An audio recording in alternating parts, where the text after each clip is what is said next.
All right. So we're back to the Jeffrey Epstein. We're not leaving this story. We're not leaving this story because I don't know where this rabbit hole is going. But this Jeffrey Epstein, Israel, Iran, war in the Middle East, Venezuela, it's all part of one big cabal. Now, update on Jeffrey Epstein. Recently, Bill Clinton was deposed.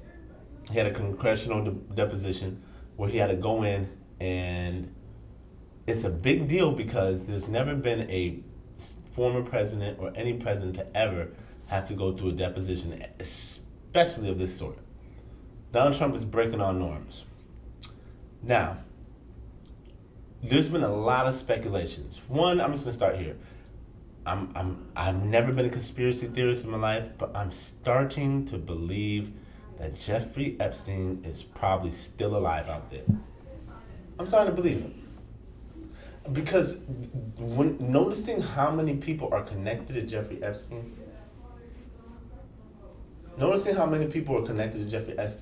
I sit and I wonder and I think to myself, Jeffrey Epstein must have had a plan about this happening one day, where he's gonna get caught, and he must have been like, I need it, even if I die or whatnot, I need to get this out there.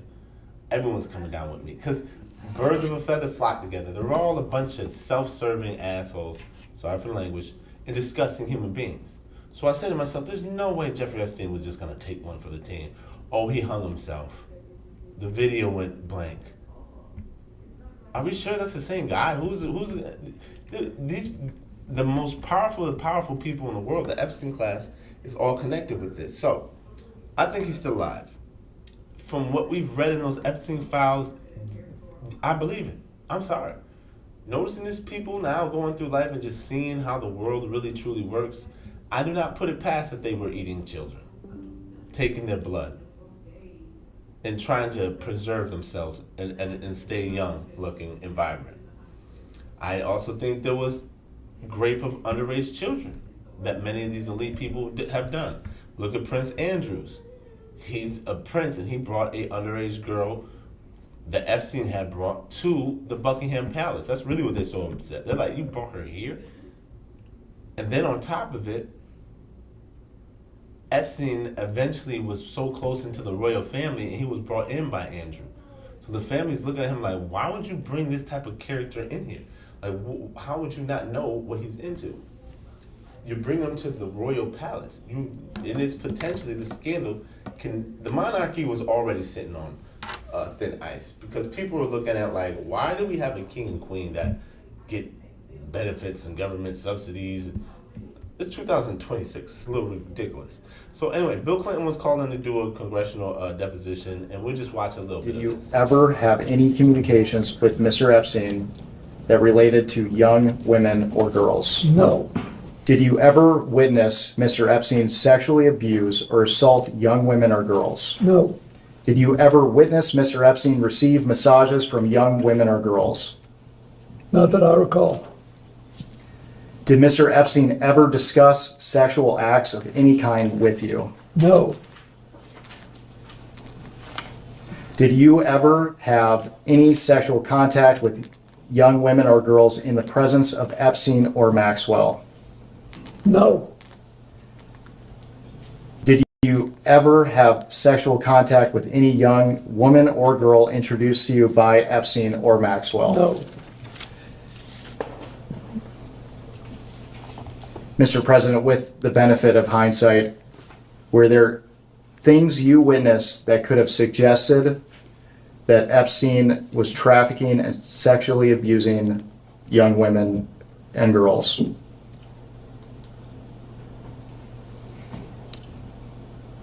I do not believe so.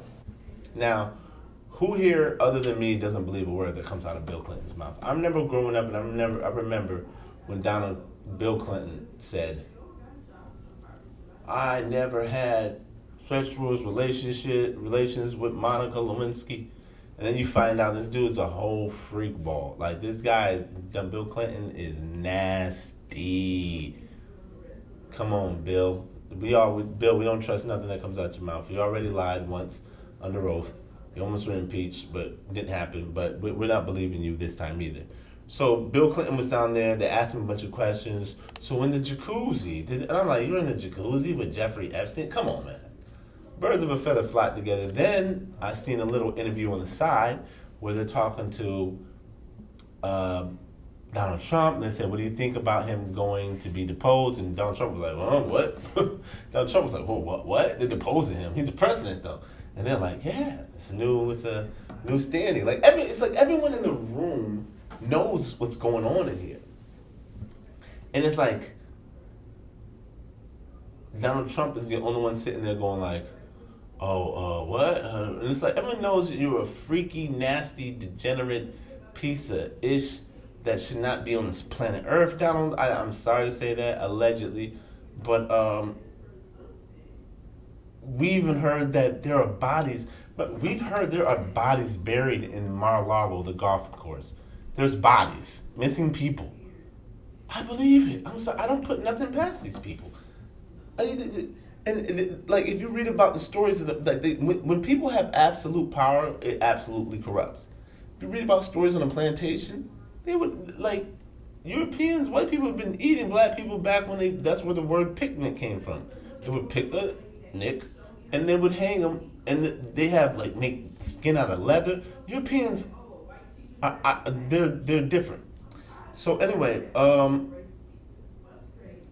the thing that makes it so awkward, and we know that these people are all in cahoots, because like Prince Andrews hung out with, and not Prince Andrews, but the lady that was the head of, I think it was Bank of America, or Wells Fargo, or Goldman Sachs. She was the top lawyer for them. She had to step down because she was in conversation with Jeffrey Epstein's after he was found guilty for soliciting prostitution for an underage girl in Florida. After. We're talking after. These people were still hanging out with Jeffrey Epstein after. I don't care if you get caught stealing at Walmart or Walgreens. I'm not hanging out with you no more. If you get, we're done, brother. My guy, lady, we're done. Don't put no dirt on me, let alone I'm the head of a. All right. So Donald Trump was pretty upset about it. He wasn't. He was very uncomfortable because he was like, well, Bill, I like Bill. Bill's a great guy because we know you, Donald, and Bill hung out together in Epstein. All you guys got some dark stuff between y'all. It's very dark.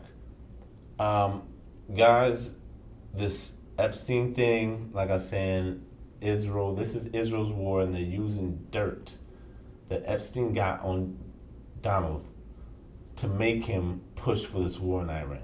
Because it came so abruptly. It's so unorganized. It's so unwanted. We even have Nick Fuentes, if you know who he is.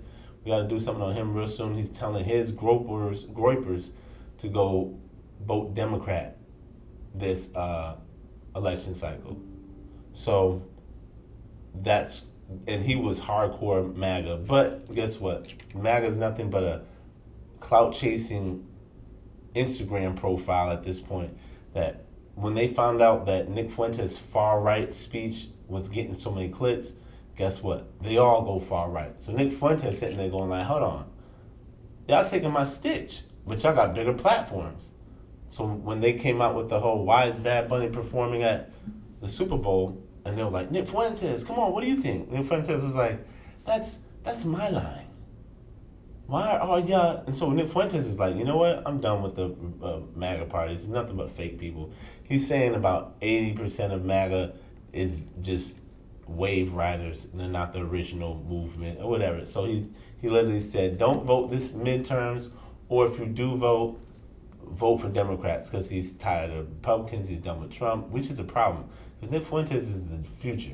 When your future Republicans don't like you, it's a problem. So midterms is going to be crazy. It's going to be real. We're going to keep this thing going through all the way through the midterms. And then also,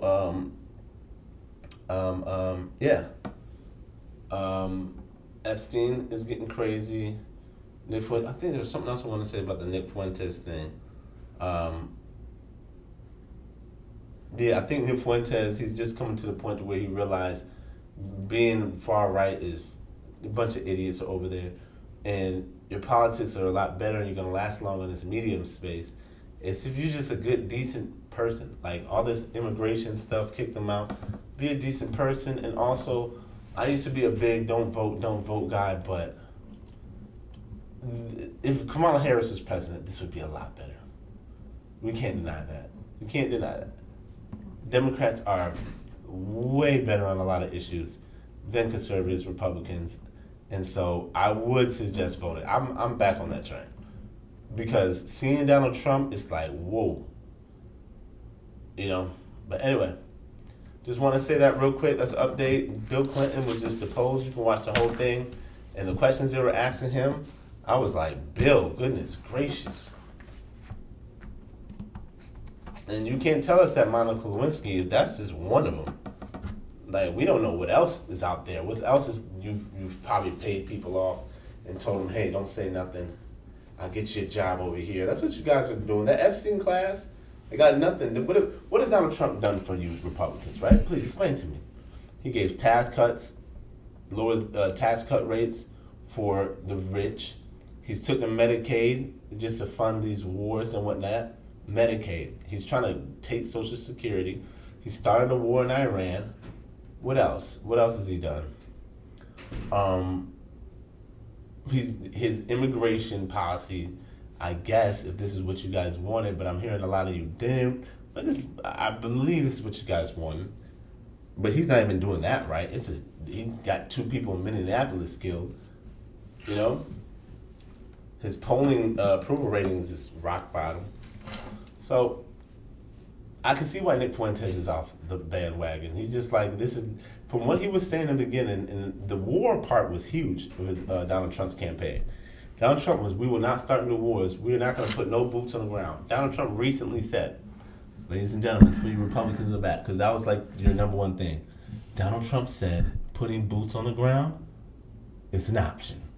Pete Hedges said putting boots on the ground is an option.